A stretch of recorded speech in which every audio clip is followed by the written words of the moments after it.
Asunder. After the War of the Worlds. For more information, please visit servingworlds.com. Written and performed by John Miro.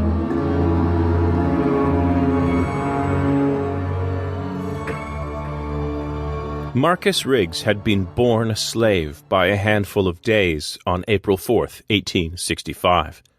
Treatment of coloreds didn't get much better after General Lee surrendered, but Marcus's father, Avery, had learned a trade in the bowels of a steam-powered ironclad during the war.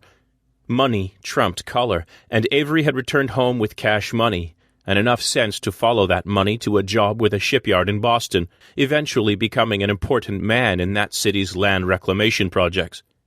Cutting down the hills to fill the coves, Avery had called it.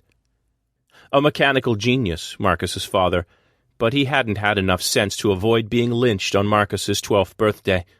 His mother passed soon after, and with nothing to keep Marcus in the great city, he traveled the world on the back of his inherited ability as an engineer and sailor before settling in Dartmouth for a job with a shipyard there.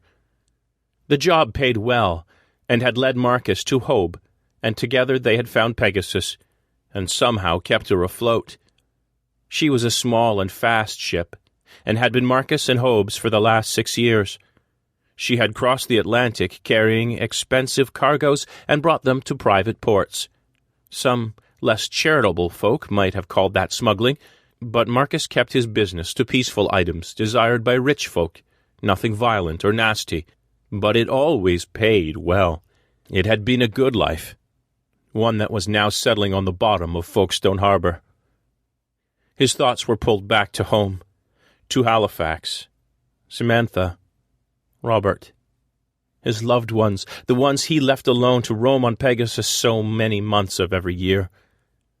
Marcus whispered the words again. Have I killed them? He pushed the longing for home and family down deep again. Stop this. Nothing you can do now but stay alive long enough to get home, to get to them. Tell me again, Burns said from beside him. Marcus was glad for the officer's words, and he knew exactly what he meant. When I got around the harbor wall, there was no hum. The cannon was turned off. At first I thought the watchstander only drunk or sick, but his throat was cut. So were the wires from the triggers into the cannon. Those brazen sorry, he barked almost automatically at the insult he was about to say. The soldier seemed to have a nervous tic about apologizing. Marcus nodded in agreement. They are brazen. There's a traitor here. Someone's been planning this for a time. They both stumbled as the boat picked up speed. Hobe! Lieutenant Burns shouted, and Marcus's engineer chuckled, ignoring him. Somebody tricked finer altitude and speed control out of our beast of burden, he said, and thumped the wooden console fixed to the bow. I like you fine in harness, he shouted, staring up at the bug-shaped machine keeping them aloft. They didn't risk our fury just to attack ships in the harbor, Burns said, cold tinging his voice. Marcus shook his head. No, they came for a prize. What prize, though? Marcus looked at Burns. You really don't know. The soldier shook his head. I know of the university they're planning in town. I know of the weapons collected, the walking machines. I know there are other things, too, but I've not been made privy to more. Surely you've heard the rumors, Hobe called. A gentleman does not listen to rumor, Mr. Martin. Hobe scratched at his chin and shot Marcus a look. Marcus hid his smile. Burns was proving quite the proper English gentleman. There was no shortage of stories, Marcus knew. Some whispered the Mousehole was a jail for invaders that still lived, or else Queen Vicky's new seat of power. He'd even heard it said that a new London was being fashioned deep underground. None were the truth. Fair enough, he said. There were plenty of rumors.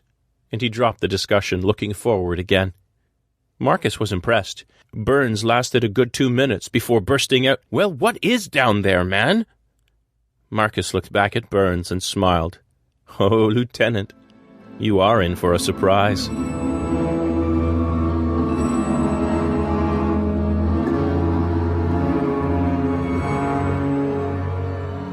The Mousehole went on for miles. Marcus had once feared all that water over his head, but just like living with invaders from another world, it was amazing what a body could get used to, in time.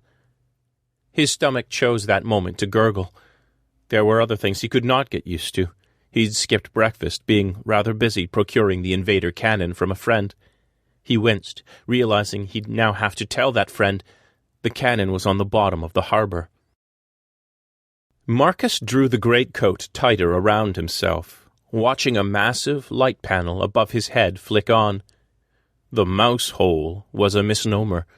The tunnel was at least 60 feet across, an impossible feat of engineering to even imagine before the invaders and their tools.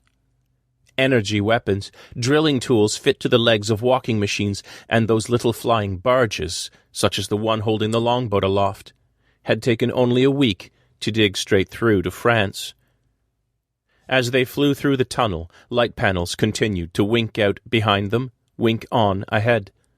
A spot of light in the distance marked the midway, the base of operations for the project. Burns walked back to his side, settling his elbows on the side of the boat. "I'll ask the colonel to see us straight away, Captain Riggs," he said. "Marcus." "Sir?" Burns asked. Marcus smiled. "You stood on deck with me and helped bring that ship down. You call me Marcus." The lieutenant's face brightened. "And a jolly good race you set us on, across that harbor, Marcus." He straightened and held out his hand. Owen Burns, when not on duty. I am pleased to make your acquaintance." Marcus took the offered hand and pumped it, sharing a smile with the lieutenant. "Trouble, gents," Hobe called. Marcus and Burns made their way forward. "What sort?" Marcus asked, peering ahead to where a light panel flickered on and off, dizzily. Hobe pointed at small shapes moving around the lighted compound out ahead. A complement of pith-helmeted soldiers. White helmets again, not the darker-colored ones the veterans guarding the project had come to favor. The men were jogging back and forth, carrying sandbags to aid in the assembly of a wall in front of... Marcus peered closer and gasped. There were too few boats lined up behind the soldiers. Where once a dozen wooden frames stood, now there were only half that number. The others were charred, some still smoldering, and where one boat and its framing had been, there was a flaming crater.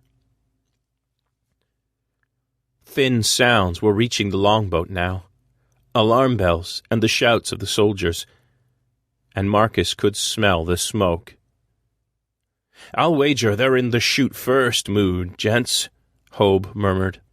Lieutenant Burns jogged back to the trunk, removing the leather jacket and stuffing it inside.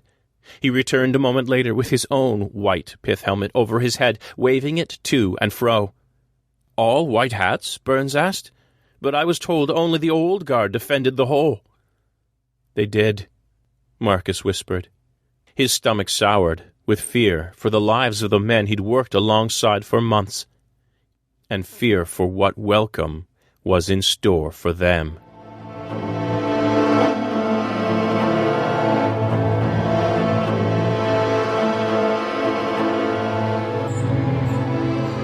You have been listening to Asunder, the first in a series of tales after the War of the Worlds.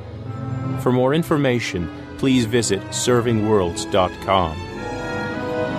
Music, Ibrido Umano, by Dano, available at danosongs.com.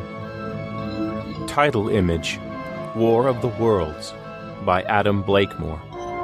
Learn more about Adam's artwork at blakey00.deviantart.com. Thank you for listening.